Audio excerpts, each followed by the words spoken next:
How to buy Ethereum on Gemini. First of all, open the app on your device and log into your account. Next, tap on the middle button with two arrows to access the trading menu.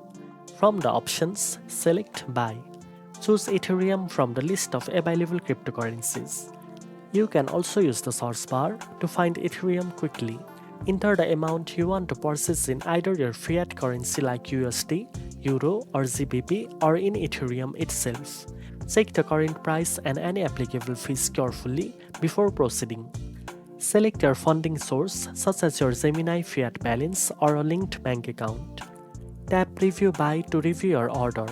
Make sure all details including the amount, price and funding source are correct. Once you are ready, tap Buy Now to complete the purchase. Your Ethereum will be credited to your Gemini wallet immediately. After buying, you can view your Ethereum holdings in your Gemini wallet, monitor its performance, and start trading, selling, or holding it as you wish. Now you know how to buy Ethereum on Gemini. If you found this video helpful, don't forget to like, share, and subscribe for more trading tips. Thanks for watching, and I'll see you in the next one.